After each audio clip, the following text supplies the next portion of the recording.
T20 world cup विजेती team India दिमाखात मायदेशात दाखल। दिल्ली विमानतळावर चाहत्यांकडून जल्लोषात स्वागत।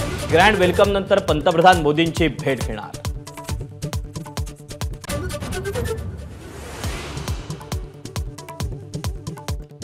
बार्बाडोस ते नवी दिल्ली टीम इंडियाचा प्रवासातही जल्लोष। चार्टर्ड फ्लाइट मधील एक्सक्लुसिव्ह व्हिडिओ BCCI कडून जारी। विश्वविजेत्या टीम इंडियाच्या स्वागतासाठी मुंबईतही खास तयारी। विजय रथ सज्ज। संध्याकाळी नरिमन पॉइंट ते वानखेडे स्टेडियम पर्यंत ओपन बसमधून व्हिक्टरी परेड।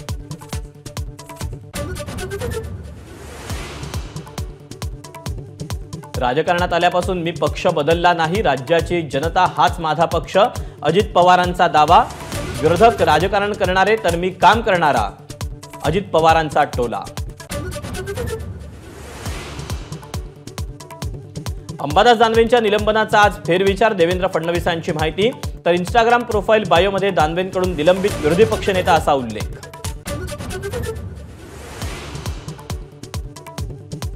भाजप आमदार गणेश नाईकांचा सरकारला घरचा आहेर। सरकार आणि सिडकोमध्ये बिल्डरांचे दलाल बसल्याचा आरोप। अजित पवारांच्या खास सूचनेनंतर झाली नाईकांच्या लक्षवेधीवर चर्चा। शिक्षेला स्थगिती देण्यासाठी सुनील केदार यांची याचिका। नागपूर खंडपीठात आज निकाल। जिल्हा बँक घोटाळा प्रकरणात झाली होती शिक्षा।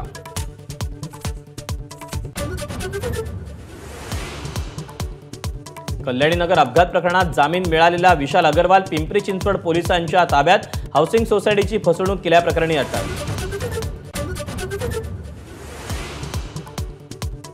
पुणे पोलिसांना असंगाशी संघ भोवला। ललित पाटील पळून गेल्याची माहिती। कंट्रोलला उशिरा देणारे 2 पोलीस शासकीय सेवेतून बडतर्फ।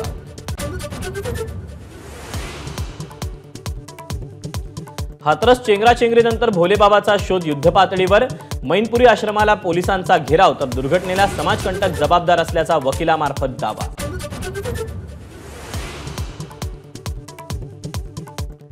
जेलमधून सुटल्यानंतर हेमंत सोरेन पुन्हा होणार झारखंडचे मुख्यमंत्री। चंपई सोरेन यांच्या राजीनाम्यानंतर सत्ता स्थापनेचा दावा। 7 जुलैला शपथ घेण्याची शक्यता।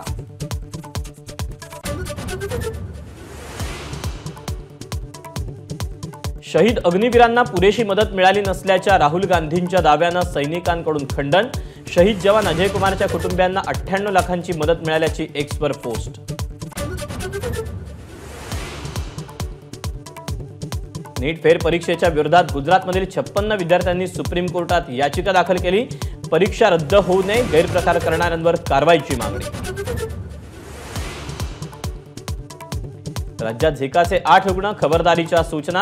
केंद्रीय आरोग्य मंत्रालयाकडून गाईडलाईन्स जारी।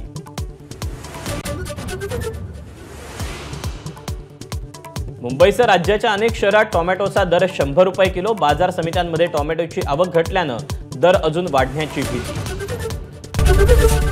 एबीपी माझा, उघडा डोळे बघा नीट।